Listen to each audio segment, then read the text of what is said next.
बोला. हॉस्पिटलला येऊन एकच महिना झाला. डॉक्टरांनी माझी पूर्ण फाईल चेक केली. फाईलमध्ये त्यांना आढळलं की आधी स्कोपी केलं होतं, त्याच्यात माझी एक ट्यूब ब्लॉक होती. त्याच्यामुळे पुढे काही ट्रीटमेंट करण्यापेक्षा IVFचा निर्णय घेतला आणि फर्स्ट IVFमध्ये मला सक्सेसफुल झालं. त्याच्या आधी माझी हिस्ट्रोस्कोपी केली, म्हणजे माझ्या पिशवीमध्ये काय प्रॉब्लेम आहे का ते पाहिलं. त्यात काहीच आढळलं नाही, सर्व नॉर्मल होतं. मग डॉक्टरांनी IVF केला आणि फर्स्ट IVFमध्ये मी प्रेग्नेंट झाली. किती वर्ष झाले लग्नाला? लग्नाला 8 वर्ष झाली. 8वं वर्ष चालू आहे. फार हॉस्पिटल केले, मुंबईचे पण, सांताक्रूजला वगैरे भरपूर फिरलो. पैसाही वेस्ट गेला. इथे फर्स्ट ह्याच्यातच सक्सेस झालं, त्याच्यामुळे फार आम्हाला आनंद झाला. कॉंग्रॅच्युलेशन. म्हणजे घरात काय बोलायचं आहे तुम्हाला? हो, ॲक्च्युली आमच्या लग्नाला 7 वर्ष पूर्ण 8 वर्ष चालू झालेलं आणि आम्ही गेली 6 वर्षापासून ट्रीटमेंट चालू होती आमची.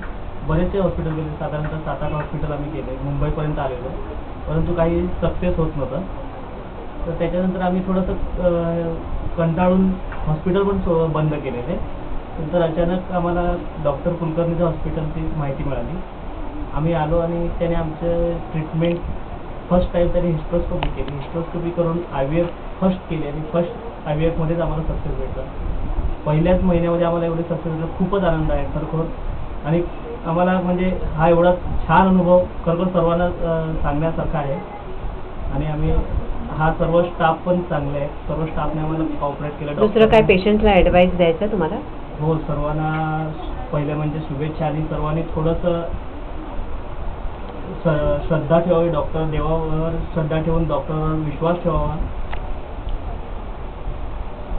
आणि सर्वांनी थोडंसं